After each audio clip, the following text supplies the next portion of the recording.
Okay, so this story, it's been everywhere, right? A deadly encounter in a Harlem deli.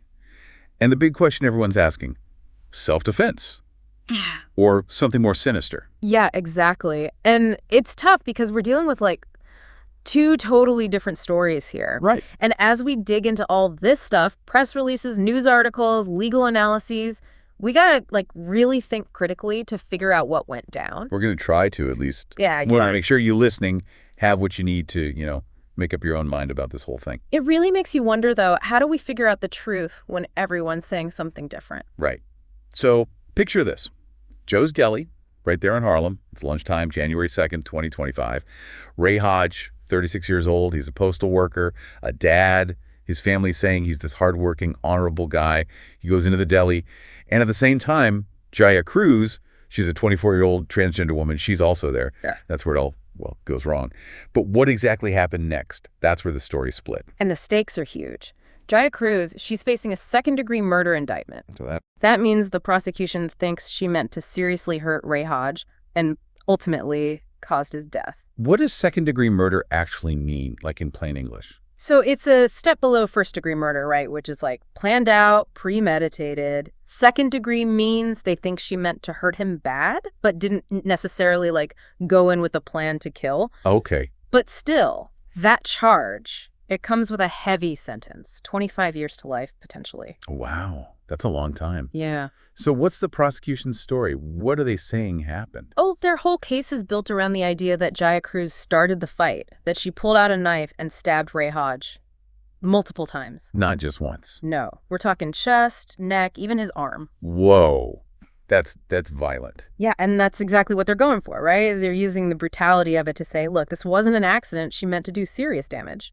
And then they've got this witness, someone who claims they heard Jaia Cruz say he deserved it after the stabbing. Okay, now that's chilling. Would that, be seen as admitting guilt? Not automatically. It depends. The prosecution's going to say it shows motive, or at least, that she wasn't sorry. But the defense, they could say it was just like a heat of the moment thing, pure adrenaline and fear talking. The jury's going to have to really think about that one. I'm on the edge of my seat. What about the defense? What's their side of the story? Okay, get this. They're going with self-defense. Self-defense. So they're saying Jaia Cruz felt like she was in danger and had to fight back. Exactly. But to make that work, legally, there are a lot of hoops to jump through. Like what? What do they have to prove? They got to convince a jury that Jaia Cruz truly believes she was in danger of being seriously hurt and that belief was reasonable. Not just feeling threatened, it has to be real and right then and there. And they got to show that the force she used, the knife, matched the level of threat. So if she just felt threatened, but he was only yelling, that wouldn't be enough to justify stabbing him. Right. They'd have to prove she had no other choice but to use that level of force to protect herself. And that's where their version of what happened becomes crucial. Okay, I'm all ears. What are they saying happened in that deli? They're saying Ray Hodge was the one being aggressive. They're claiming he used all this awful language toward Jaia Cruz, really hostile and threatening stuff. What kind of language? They're saying it was homophobic and racial slurs, directly attacking her identity as a transgender woman. They're arguing that kind of verbal assault, it goes way beyond just an argument. It's an attack on her very being, So they're setting it up like Ray Hodge was the one who created the danger, and she had to react. Exactly. But to make that stick, they're going to need more than just her word. So we're hearing the defense say it was Ray Hodge using all this horrible language. But words alone, those don't usually mean someone can use deadly force. What else are they claiming happened? Okay, here's where things get even trickier. They're saying Ray Hodge didn't stop at just words.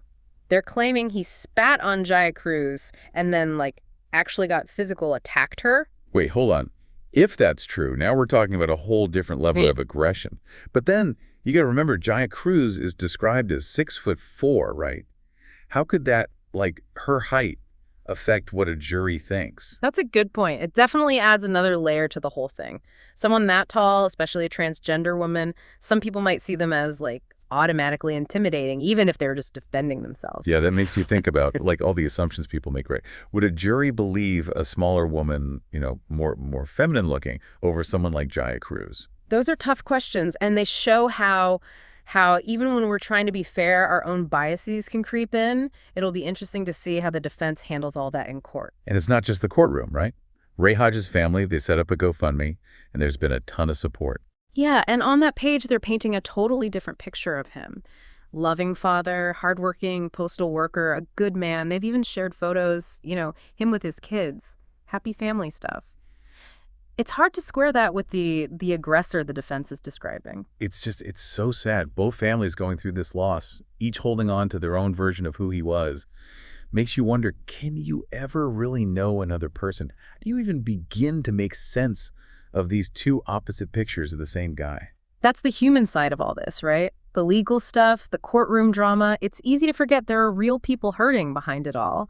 And as we're trying to figure out what happened, we can't lose sight of that. Absolutely. And speaking of figuring things out, there's this big piece of evidence that's, well, missing. The security footage from the Deli.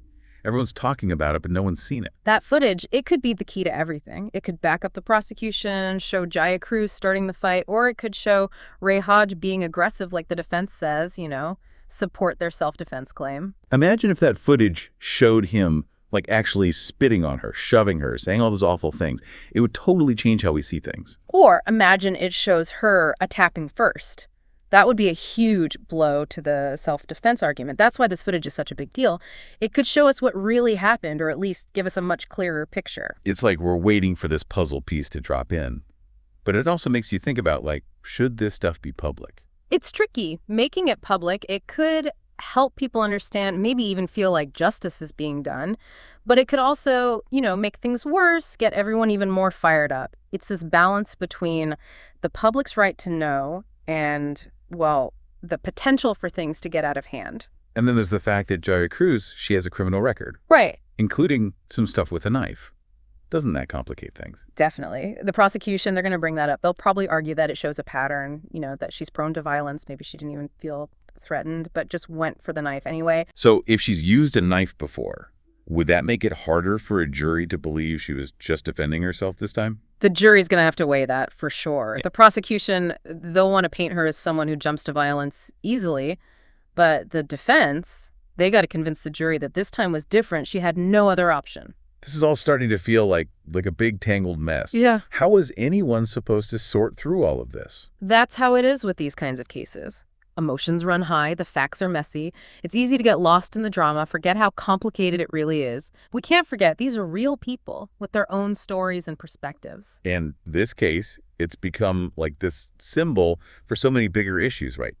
Gender identity, racism, violence, and just how do we find the truth when everyone's saying something different? It really shows all the challenges in our justice system. We're trying to weigh these different stories, figure out what's real, and then judge someone's actions. And in this case, those actions, they have huge consequences. It's a lot of pressure. Makes you think about that jury, what they're going through. If I was in that room, I don't know how I'd make sense of it all. Yeah, imagine being there. You've heard the prosecution all about how brutal the attack was, the "he deserved it" comment. Then the defense, painting Ray Hodge as the aggressor, talking about Jaia Cruz being transgender and how that played into it all. And then, what if that footage never shows up? What if it's just he said, she said? That's the tough part, right? As people, as a society, how do we decide who's guilty when it's so unclear? What's enough proof to be sure? And what about someone's past, like Jaia Cruz's record? How much should that matter when we're trying to understand this specific situation? These are the questions we need to think about, not just for this case, but in our own lives, too. We're always facing these complicated stories, these tough choices. It's a lot, for sure. But I think it's good we're talking about it, even if it's hard. We can't avoid the difficult stuff. We gotta engage with it, really think about what we're hearing, and try to understand, even when there's no easy answers. This whole thing, it just feels like all these big issues we're dealing with, Gender identity, racism, violence, and then just trying to find the truth when everyone's got their own version of it. Yeah. It really shows how complicated our justice system is. Trying to figure out which story to believe, what the evidence means, and then making a decision about someone's actions. And here, those actions, they have huge consequences. It's a heavy responsibility, Makes me think about that jury. If I was there, man, I'd be wrestling with all this information. Right. Try to imagine yourself sitting there. You've heard the prosecution all about how brutal the attack was, that he deserved it, comment, Then you hear the defense, Ray Hodge as the aggressor, Jaia Cruz being transgender, and how that all factored in. And what if that security footage never comes out? What if it's just their word against each other? That's the tough part, right? How do we decide as people, as a society, when it's so unclear?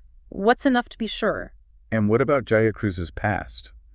Should that matter when we're trying to understand what happened this time? These are the questions we got to grapple with, not just for this case, but for ourselves, too. The world's full of messy stories, hard choices. It's a lot to think about. But talking about it, even if it's uncomfortable, that's important, right?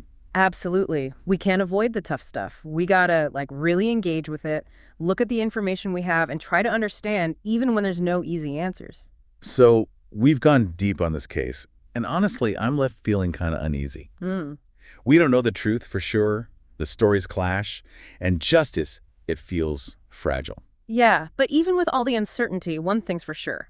This case, it shows just how complex our justice system is and how hard it is to deal with, identity, bias, and even figuring out what truth means. It's a lot to take in, but maybe that's the biggest takeaway here. There's usually more than one side to every story. Truth can be, well, subjective, hard to pin down.